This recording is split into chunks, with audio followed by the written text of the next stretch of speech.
exclusively on ESPN Plus. UFC 313, Saturday. Reigning light heavyweight champion Alex Pereira defends his title against number one contender Magomed Ankalaev, and an explosive lightweight bout between Justin Gaethje and Rafael Pazzi. UFC 313, Saturday at 10 p.m. Eastern. Buy it on ESPNPlus.com/PPV. At T-Mobile, our critical mission is providing unparalleled 5G coverage for when connectivity is mission critical. Introducing T-Priority, America's best 5G network experience for first responders, even in times of congestion. More capacity, faster speeds, better coverage. T-Priority from T-Mobile, built for tomorrow's emergencies, ready today. Discover more at t-priority.com. For qualifying organizations on eligible rate plans, coverage not available in some areas and may be impacted by emergencies.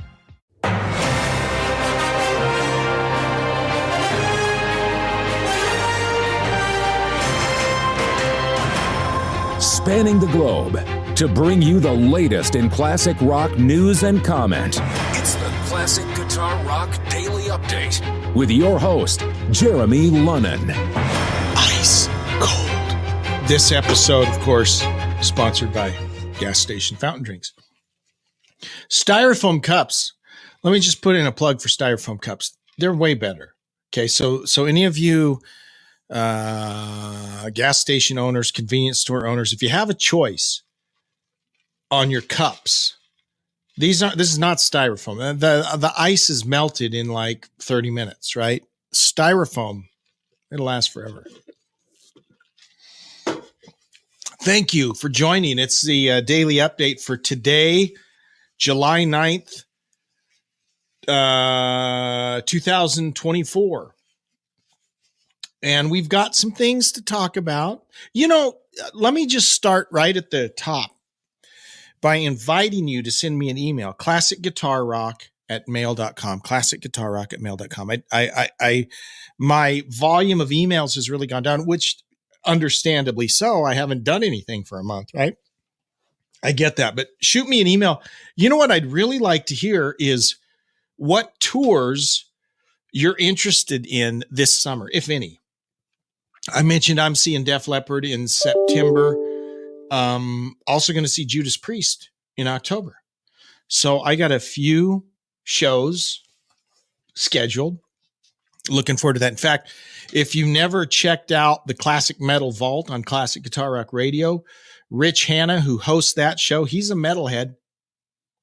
He and I are going to see the Priest together. We're actually both going to the Def Leppard show, but not sitting together. He's got, good rich guy seats. My wife and I are going to be up in the rafters, right? But he and I are actually attending the Priest show together. I'm looking forward to that. That'll be fun. So let's jump in and talk about this. Speaking of tours, we're seeing more of this, and I think it's cool. I'd love to hear your thoughts on it. REO Speedwagon and Train are touring together. My instant messages are lighting up. That's why you hear all those dings and dongs going on. REO Speedwagon and Train. Think about that. Two disparate audiences, generations, but I like it. I like the idea of that, right? Us old geezers maybe getting exposed to Train. I'm familiar with Train. In fact, the dad band that I'm in, we play a Train song.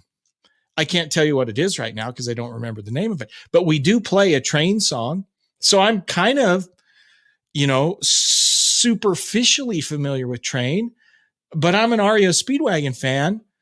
I like this idea of mixing generations for tours. And let's be honest, many of the most popular tours, the biggest money-making tours, are the old shows, Def Leppard, Journey, that sort of thing. So anyways, REO Speedwagon is on the road with Train this year. REO Speedwagon said, it was kind of a shocker. Normally we're out there. This is from Ultimate Classic Rock. He says, normally we're out there with Styx or Journey, in our comfort zone. But I really dig Train, and I've always thought that Patrick Monahan is just a world-class singer and songwriter. I've loved their records from Drops of Jupiter on. And similarly, Patrick Monahan said, when I was younger, I fell in love with their numerous infectious hit songs. This tour won't just be a great time with great people, but a tour that will have a ton of familiar songs to most generations. I will be wishing I was in the audience as much as I'll love being on the stage. One thing about Kevin Cronin, though he looks like our grandma now, he's one of these guys that has no problem at all jumping in and playing with anyone at all, which is kind of cool. So I'm sure there'll be a lot of that on their tour where they get together. A big hello to my friend Will Hines checking in from Oklahoma. Will, of course, we love him. We love when he joins, but he knows he can't say anything on the podcast. That's just the rules that we have. He has incriminating evidence, so he's not allowed to say anything other than hello. But Will, thank you for joining. And as always, any of you can join live while we're here. We're on X, we're on Facebook, we're on the YouTubes. You can join in. So thank you, Will. Good to see you. I'm going to see you in August. Have I warned you that? Yeah, we picked the end of August to come to Oklahoma. Why?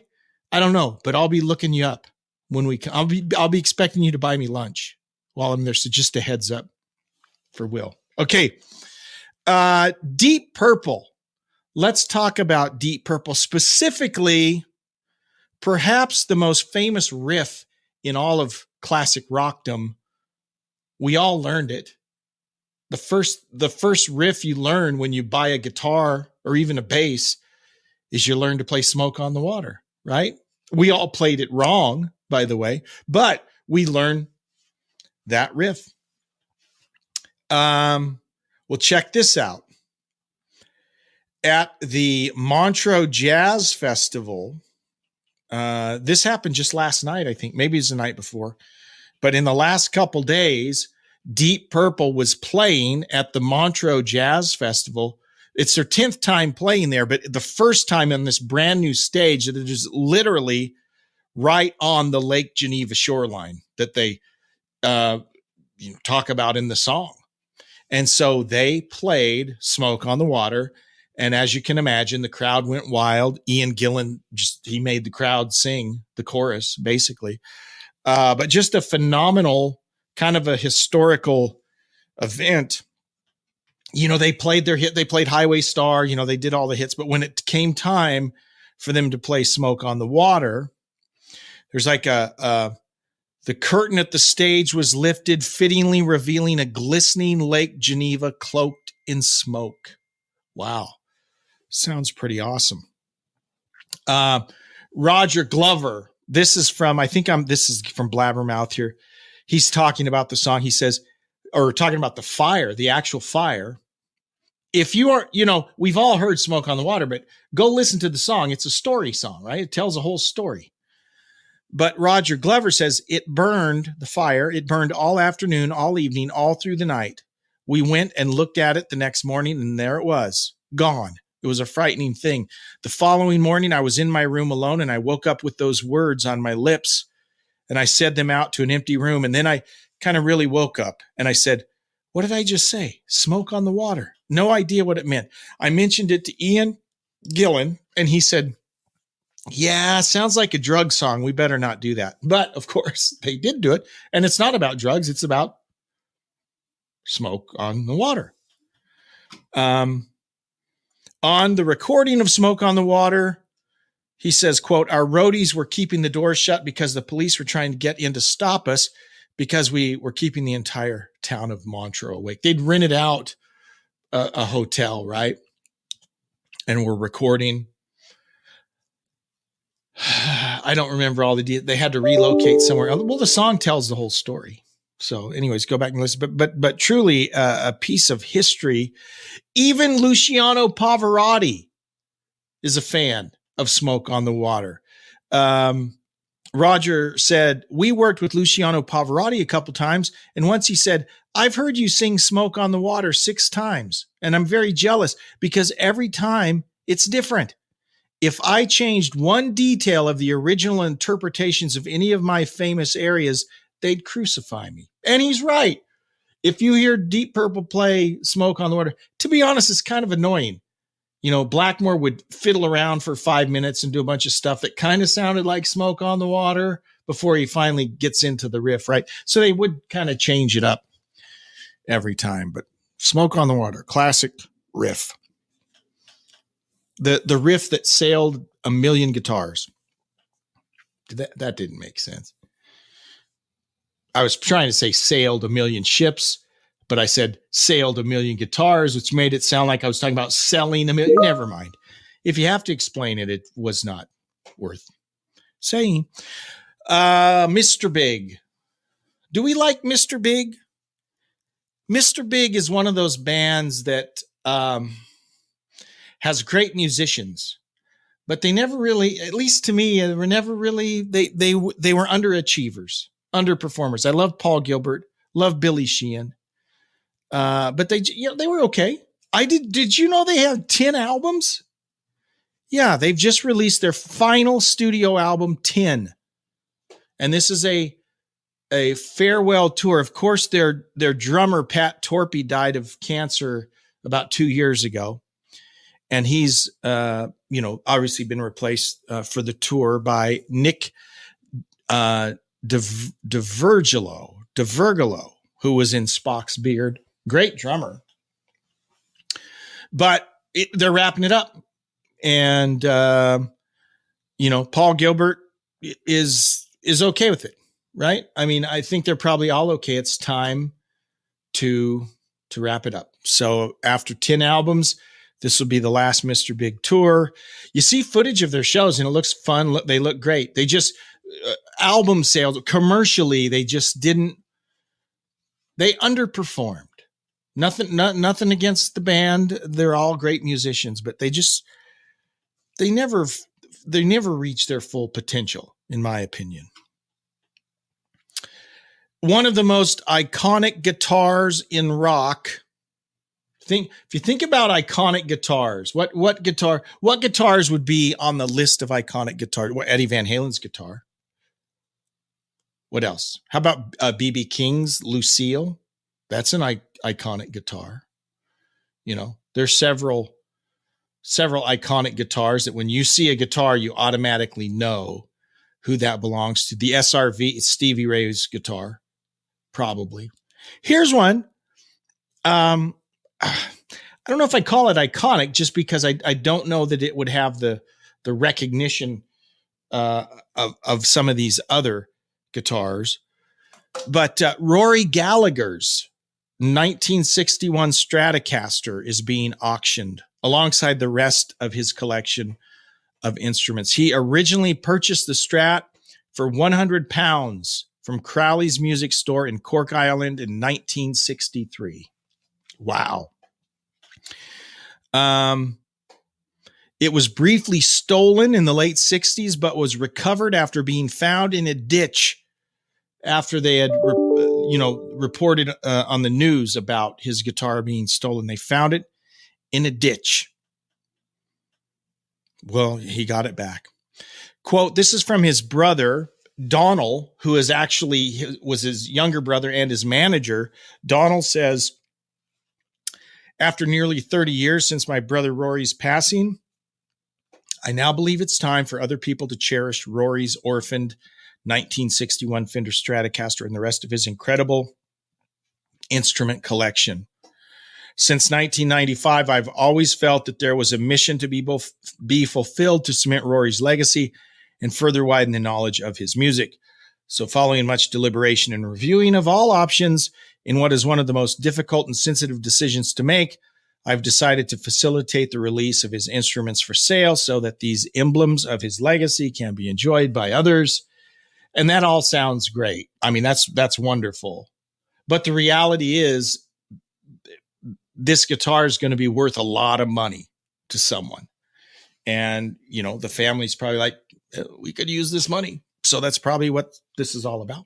But if you're a rich person and a Rory Gallagher fan, His guitar is going to be up for auction soon. Now, here's an item that is not new, but because I haven't been here for a month, I can't remember if I talked about it. And I want to talk about it because I think we should all be aware of it. Way back at the end of May, I think my last update was like the beginning of June, until yesterday. So I don't recall talking about this, but I want to mention it because if you haven't availed yourself of this opportunity, it might be worthwhile. Rhino, back on May 31st, released Anno Domini 1989 to 95. This is the box set of the Tony Martin era of Black Sabbath. Now, for those of us that aren't really familiar, the 80s were not, the mid 80s were not a great time for Sabbath. There was the Born Again album with Ian Gillan, which I love Ian Gillan. I love Black Sabbath. That album sucks. I mean, some people, it blows. Okay. It's not a good album. Worst album cover ever. Production is terrible. The song Trashed, it's okay, but it sucks. That album, it blows. The Tony Martin albums are way better than Born Again. Again, my email's going wild. Sorry, guys. And because kind of lackluster commercial success after Born Again, these were kind of forgotten. But there's some really good stuff in those Tony Martin albums. Now, the Seventh Star album featured Glenn Hughes. That came out, in 86, 85, 86? But then they land Tony Martin, and Tony Martin was there for 3 or 4 or 5. I don't remember how many albums total. But let me just say this: Eternal Idol, that is an awesome album. It's better than several of the Ozzy albums. I would rather listen to Eternal Idol definitely than Never Say Die. I think I like it better than Technical Ecstasy. I might even like it better than Sabotage. It's a really good album. Tony Martin's a great singer. Think of the guys that came after. There was Ozzy, and then there was Ronnie. And then after that, anyone that they brought in, they had to sing. Tony Martin had to sing the Ozzy stuff. He had to sing the Ronnie stuff. Ronnie didn't like singing the Ozzy stuff, and he doesn't. You can tell, right? Tony did a good job doing both of it. And then he had his own vibe. It was good stuff. So I'm glad that this box set has been released. There's a lot of good stuff. My favorite of the Tony Martin albums is Eternal Idol. It's a good album. So you should check it out. All right, guys, thank you so much for tuning in. And as always, I'd love to hear from you. ClassicGuitarRock@mail.com. Also a plug for the website. If you go to ClassicGuitarRock.com, you get instant access to either the radio station or the podcast. You can get them both right there. Plus a great blog. My brother-in-law, Dan, writes many of our blog posts, and we'll be writing more. So you'll be seeing more of the posts from Dan on there. But go to the website, ClassicGuitarRock.com. We'll do it all again. Guys, see you tomorrow. Take care. Bye-bye. What you just said is one of the most insanely idiotic things I have ever heard. Thanks for listening. You can email Jeremy at classicguitarrock@mail.com.